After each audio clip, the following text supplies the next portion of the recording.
अगर मैं आपसे कहूं कि टीम इंडिया को अगर जिताना है, अरे पहले इन 3 लोगों को निकालना है। अगर इन 3 लोगों को आप नहीं निकाले तो ऐसा सोच लीजिए जीत ही नहीं सकते। हाँ, क्योंकि अगर कितने भी मुकाबले ले लो, सब के सब मुकाबलों के अंदर इन्होंने ही कुछ खराब किया है, तभी टीम इंडिया इंग्लैंड के खिलाफ और आयरलैंड के खिलाफ इतनी बुरी हाल हुई है। सवाल ये उठता है कि आखिरकार मेन कारण क्या है? अरे वो जड़ क्या है जिस जड़ की वजह से पूरा का पूरा पेड़ खराब हो रहा है? वो कौन से ऐसे 2-3 प्लेयर हैं जो पूरे टीम को खराब कर रहे हैं? जब अभी आपको पता चलेगा तो आप खुद कहोगे कि बाप रे बाप, मतलब सब कुछ पता होने के बावजूद भी ये चेंजेस क्यों नहीं किए जा रहे? यार अगर आप देखने की कोशिश करोगे तो खुद देख सकते हो, टीम इंडिया के अंदर आपकी तिलक वर्मा एक मुकाबले सिंगल मैच के अंदर बंदा नहीं चला, तब भी सब के सब मुकाबलों के अंदर इसे मौका दिया गया।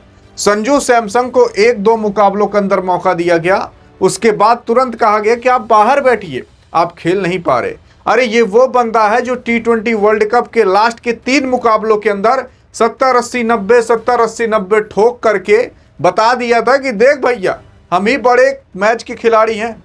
और यहां पर जब टीम इंडिया की सीरीज दांव पर लग गई थी, तब भी वहां पर नहीं खिलाया गया। लेकिन अगर आप ये सोचने की कोशिश करो क्यों नहीं खिलाया गया, अरे तो टीम मैनेजमेंट इस बार टीम इंडिया के साथ इतना घटिया मजाक की कि आप सोच नहीं सकते। 2 कारण है टीम इंडिया के हारने के, एक IPL, दूसरा टीम मैनेजमेंट। अब टीम मैनेजमेंट और IPL की क्या क्या गलती है पहले समझते हैं। देखो, अगर IPL की बात करें तो IPL की फ्लैट पिच पर खेल खेलकर टीम इंडिया के बैट्समैन की आदत खराब हो गई। इन लोगों को लगा कि हर जगह हमें ऐसी सरजमी मिलेगी, ठोक दो। अब ये फ्लैट पिच होती क्या है? अरे जैसे हाईवे नहीं देखे हो, एकदम फ्लैट होती है, वहां पर किसी भी बॉलर को मदद नहीं मिलती, केवल बैट्समैन को मदद मिलती है और बहुत हाई स्कोरिंग मैच जाता है। छोटे छोटे मैदान होते थे, आराम से चौके छक्के जाते थे। अब जब बड़े मैदान में खेलना पड़ रहा है तो छक्का जा नहीं रहा, बाउंड्री कैच आउट हो जा रहे हैं। जब फ्लैट पिच पर खेलना पड़ रहा है, फ्लैट पिच से जब उबड़ खाबड़ पिच पर जा रहे हैं, यानी कि जहां पर बॉल स्विंग होती हो, टर्न होती हो, तो वहां पर पता चल रहा है कि भैया ये लोग चल ही नहीं पा रहे। आपने देखा होगा कि जसप्रीत बुमराह भी इस बार IPL 2026 हुआ था, बहुत पिटवाए थे। तो भैया यही कारण ही था फ्लैट पिच का, क्योंकि यहां पर सब पिटवा रहे थे। मतलब स्पॉन्सर्स वाले कहे होंगे कि हमें हाई स्कोरिंग मैच चाहिए, तो हाई स्कोरिंग बनाने के लिए कैसे बनाते? अरे पिच को ही फ्लैट कर दिए और उसी फ्लैट पिच पर प्रैक्टिस करके खेल करके पूरी टीम इंडिया की आदत खराब हो गई। उनको आदत ही छूट गई कि उबड़ खाबड़ पिच पर कैसे खेला जाता है, जहां पर बॉल टर्न होती है वहां पर कैसे खेला जाता है, जहां पर बॉल काफी स्विंग करती है वहां पर कैसे खेला जाता है। तो अब आप खुद सोचो, मतलब मछली को आप कहोगे कि पानी में मत तैरो, आसमान में उड़ो, तो नहीं कर पाएगी। वैसे ही फ्लैट पिच प्लेयर को कहोगे कि जाकर तुम क्रैक वाली फील्ड पर खेलो, जहां पर घास होती है, जहां पर बाउंस ज्यादा आती है, उस पिच पर खेलो, तो मैं आपको सही बताऊं, नहीं खेल पाएंगे। और वही टीम इंडिया के साथ हुआ। यहां पर पहली चीज तो IPL की गंदी आदत की वजह से टीम इंडिया के सारे प्लेयर फ्लॉप हो रहे हैं। अब क्या तिलक वर्मा कमजोर प्लेयर है? नहीं यार, नहीं कमजोर है, ये बात सही है, नहीं कमजोर है। और अगर संजू भी रहते तो ऐसा नहीं है कि सभी के सभी मुकाबले में टॉप कर देते, ये भी बात सही है। लेकिन संजू को लाना चाहिए था, इनके साथ नाइंसाफी हुई है। लेकिन तिलक उलक कमजोर प्लेयर नहीं है, ये वही प्लेयर है जो T20 world cup, Asia cup में हाहाकार मचाए थे। तो पहली गलती तो IPL वाली जो मैंने आपको बताया, और दूसरी गलती कि भैया प्लेयर्स को, अलग अलग प्लेयर को मौका नहीं दिया गया। अब दूसरी गलती के बारे में समझते हैं। दूसरी गलती यह है कि सूर्यांश सेठगी नए प्लेयर हैं, इनको रखा गया, खिलाया ही नहीं गया। अक्षर पटेल ना बैटिंग में कर पाए, ना बॉलिंग में कुछ ढंग का कर पाए। अरे यार, जब नए प्लेयर को आपको मौका देना ही है तो सूर्यांश सेठगी को भी दे दिए होते, ये भी प्लेइंग 11 में थे। क्या पता एक बहुत अजूबा, क्या पता नया प्लेयर ही देखने को मिल जाता। सूर्यांश सेठगी क्या पता आगे चलकर भारत का भविष्य बनते, लेकिन मौके नहीं दिए गए। अब अगर आप देखोगे, कहोगे कि कागजों में तो मौके दिए गए, वहां नहीं चले। अरे यार, सचिन तेंदुलकर भी अपने पहले डेब्यू के मुकाबले के अंदर 12-13 रन के अंदर आउट हुए थे।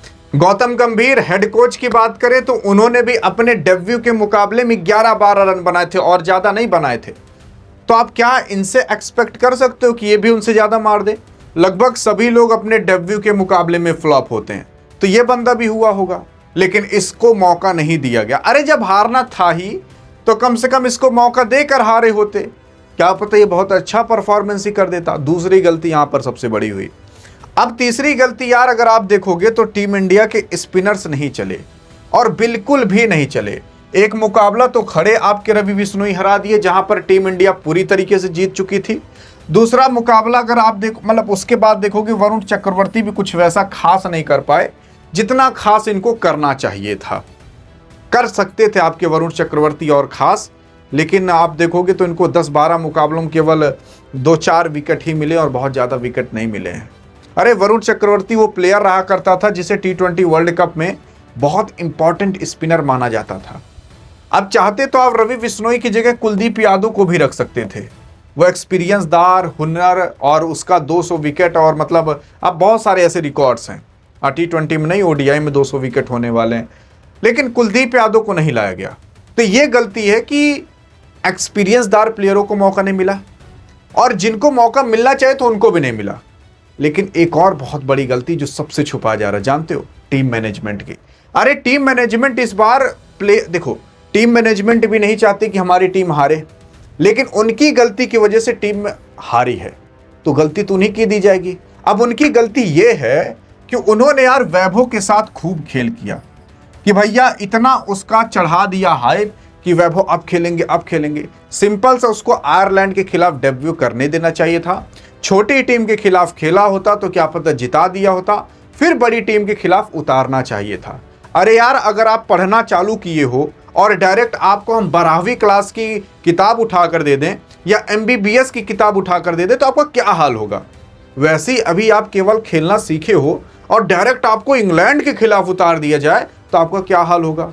वही हुआ वैभव के साथ, इतनी हाइप बना दी गई। अब वैभव अगर ना भी चले ना, तो उस 15 साल के बच्चे के ऊपर इतना प्रेशर डाल, यार आप खुद सोचो, आप और हम 15 साल के थे, कहीं थोड़ा छोटा सा आम तोड़कर लेके चले जाते तो कोई बुढ़िया माँ देख लेती थी, डांट देती थी, हवा टाइट हो जाती थी, पैर कांपने लगता था। उस 15 साल की उम्र में वो इतना बड़ा मैच खेल रहा है, पूरे देश को रिप्रेजेंट कर रहा है, और अब आप ही बताओ, स्टेज पर अभी चढ़कर बोलने के लिए कह दीजिए हवा टाइट हो जाएगी। वो लाख आदमी बैठे हैं ऐसे गोलाई में, उनके आगे आकर खेल रहा है, उसका सोचो क्या बीत रहा होगा। इंग्लिश में आ रहे हैं लोग, सवाल पूछ रहे हैं, सोचो उसका क्या हाल हो रहा होगा। अभी वो 10वीं 11वीं में ही है। तो मेन चीज ये है कि इतना नहीं कर देना चाहिए, इतना किसी की इमोशन के साथ नहीं खेलना चाहिए, ये बहुत गलत काम हुआ। और दूसरी चीज, जो टीम मैनेजमेंट किसी भी एक्सपीरियंसदार प्लेयर को लेकर खेल ही नहीं रही, ये सबसे बहुत बड़ी गलती है।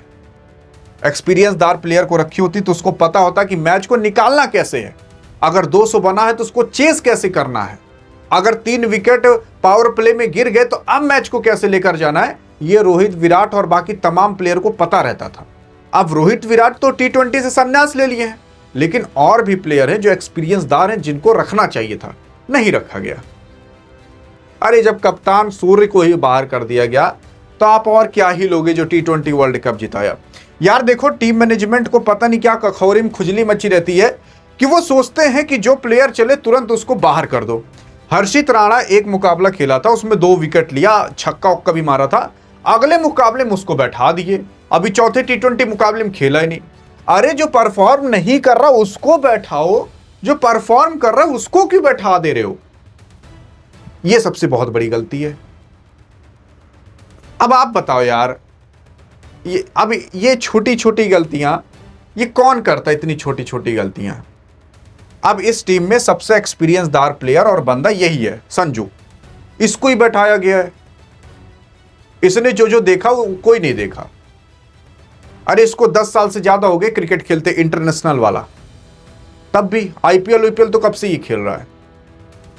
बाकी अब आप बताइएगा कि कैसे सुधरेगी टीम मैनेजमेंट, क्या करना चाहिए इनके साथ। अधिक जानकारी चाहिए तो इस वीडियो में मिलते हैं, तब तक के लिए जय हिंद, जय भारत।